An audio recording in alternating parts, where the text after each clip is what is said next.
จริงๆแล้วผมต้องขอพูดตามตรงเลยว่าคนส่วนมากที่ใช้โปรแกรม Blender เนี่ยมักจะไม่เข้าใจเรื่องการจัดแสงที่ถูกต้องนะครับเพราะว่าอันดับแรกเลยเพราะว่าไม่ได้เรียนเรื่องการจัดแสงมาหรือไม่ได้เกี่ยวข้องกับสายอาชีพเรื่องการถ่ายภาพแต่ถ้าใครถ้าใครเลยนะที่เคยถ่ายภาพมาก่อนแล้วอะจะสามารถเข้าใจได้ง่ายมากและสามารถเรนเดอร์ได้ดีกว่าคนอื่นที่ฝึกมาก่อนหน้านี้นะครับโดยวิธีการฝึกอันดับแรกที่ผมจะสอนก็คือการใช้ One Point Lighting หรือแหล่งกำเนิดแสงเพียงแค่จุดเดียวซึ่งมันมีประโยชน์ตรงที่ว่าเราสามารถเข้าใจเรื่องมุมแสง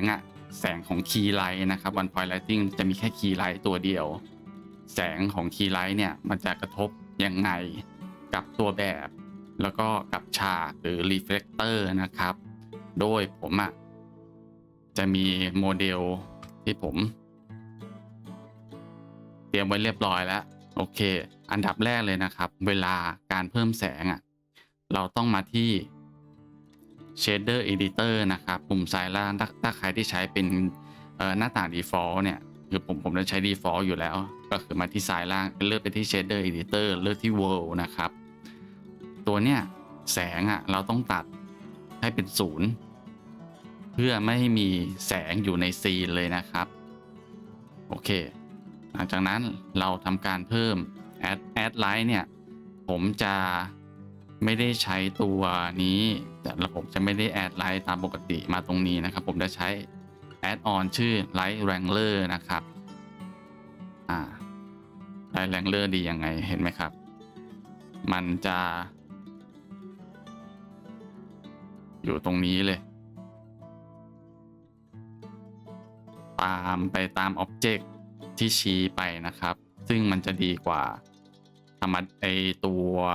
ของ Blender Vanilla นะครับถ้าเป็น Blender Vanilla นี่ผมต้องทำแบบนี้ผมเปิดเป็น Area Light นะครับแล้วก็ต้องเอามัน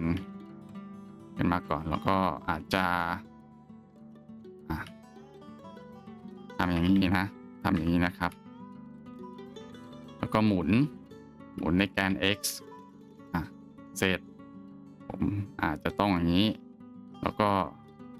3D cursor แล้วก็อย่างนี้ซึ่งมันจะกินเวลามากกว่าการใช้ add on นะครับแต่ว่ามันก็ใช้ได้เหมือนกันสำหรับคนที่อาจจะยังไม่มีทุนทรัพย์นะครับ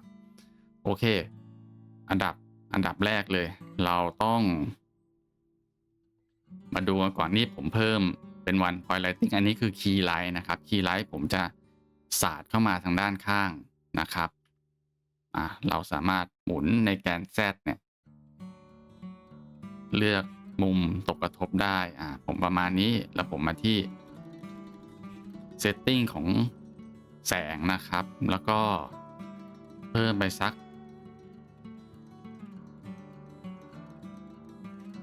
3,000ถ้าแรงไปก็ค่อยเพิ่มขนาดด้วยขนาดของแสงขนาดของแรงกำเนิดแสงด้วยแล้วก็เลื่อนมาถอยออกมาหน่อยจะเห็นได้ว่าดีเทลของตัวแบบขึ้นมาแล้วแต่ในการใช้ One Point Lighting เพียงอย่างเดียวเนี่ยจะไม่พอเพราะว่าเห็นไหมครับด้านซ้ายเนี่ยดีเทลมันหายไปกลืนไปกับเงานะครับถ้าเราใช้ One Point Lighting เนี่ยวิธีการง่ายๆคือเราต้องเพิ่ม Reflector ขึ้นมา Reflector ก็ง่ายๆเพิ่มเพลงขึ้นมาเลยนะครับ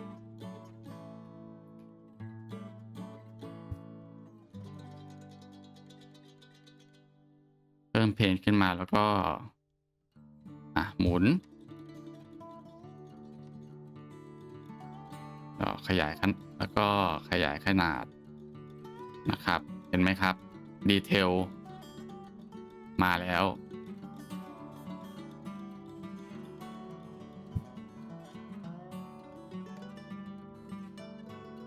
หลักการของ Reflector ก็คือเหมือนกับการถ่ายภาพเลย Reflector ในโปรแกรม Blender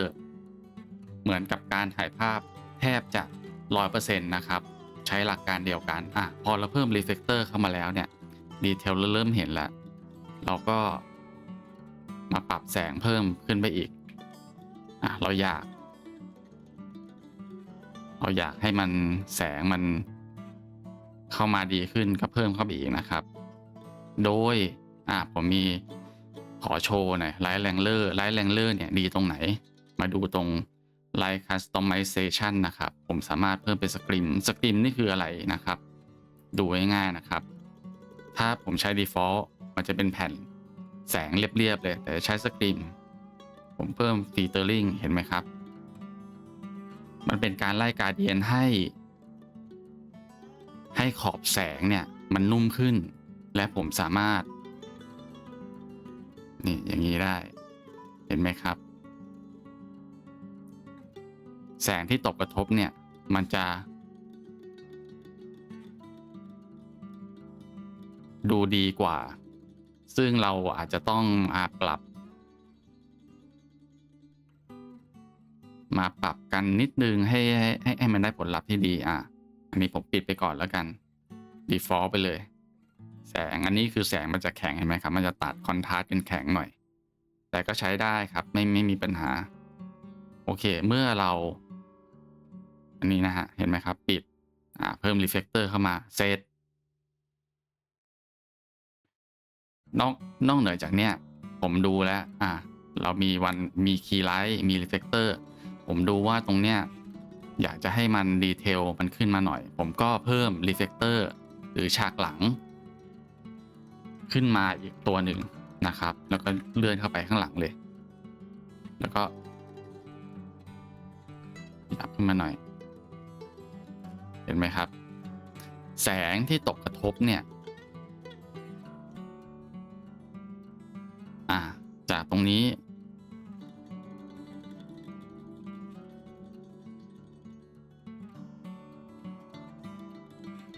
ยังจำทฤษฎี inverse square law ได้ไหมครับยิ่งใกล้แสงยิ่งแข็งเห็นไหมครับแล้วก็เงาจะคอนทราสต์หนักหน่อยแต่ถ้าผมเลื่อนกลับไปนะครับก็จะได้แล้วพื้นหลังแต่ถ้าอยากได้พื้นหลังสีขาวล้วนเราก็เพิ่มกำลังแสงเข้าไปจนกว่า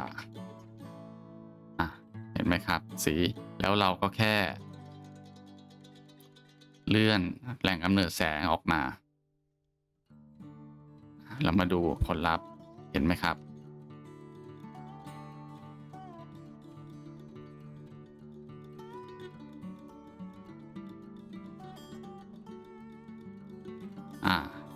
อันนี้ได้เลย Reflector ถ้าเราสามารถปรับมุมองศาได้เพื่อให้แสงมันตกกระทบแล้วก็สะท้อนไปตามมุมที่เราต้องการนะครับเราจะเอามันเข้ามาใกล้ก็ได้ไม่มีปัญหานะครับซึ่งการใช้ Blender เนี่ยมันดีกว่าการจัดแสงในการถ่ายภาพจริงยังไงผมโชว์ให้ดูสมมุติ Reflector ในการถ่ายภาพจริงมันเอาเข้ามาใกล้อย่างเงี้ยในทางปฏิบัติ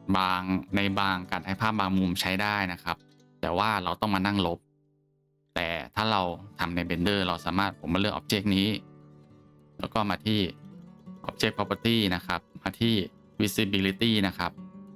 เลือก Play Visibility นะครับ Camera ผมติ๊กออกเห็นไหมครับหายไปแล้วคลีนเลยไม่จำเป็นต้องมานั่งเก็บนั่งทำใน Photoshop ใหม่อันนี้คือข้อดีมากๆในการทำในโปรแกรม 3D นะครับเวลาเราจะเรนเดอร์พวกสินค้าหรืออะไรพวกเนี้ยเราสามารถประยุกต์ได้ทุกอย่างไม่ต้องมานั่งเดินไปmove เปลี่ยนตำแหน่งแสงแหล่งกำเนิดแสงเปลี่ยนตำแหน่ง reflector อะไรอย่างเงี้ยเราทำใน Blender ง่ายที่สุดอันนี้แหละอันนี้ก็คือวิธีการใช้ one point lighting นะครับหลักๆคีย์ไลท์สาดเข้าไปตามมุมที่เราต้องการ โดยส่วนมากจะแนะนำให้สาดไปทางด้านข้างนะครับข้างไหนก็ได้ซ้ายขวาสาดเข้าไปก่อนเสร็จแล้วเราค่อยเพิ่ม reflector ขึ้นมาตามมุมที่อยากจะให้ detail มันขึ้นมานะครับแล้วก็ค่อยเพิ่มไปทีละ1 2 3ตามสเต็ปจนกว่าเราจะพอใจอันนี้คือวิธีง่ายๆเป็นเบสิกพื้นฐานที่ทุกคนต้องทำให้ได้นะครับโอเคโดยวิดีโอหน้าผมจะมาสอน Two Point Lighting แล้วก็ Three Point Lighting แล้วก็เพิ่มขึ้นไปอีกเรื่อยๆนะครับสำหรับวันนี้ก็มีเพียงเท่านี้นะครับสวัสดีครับ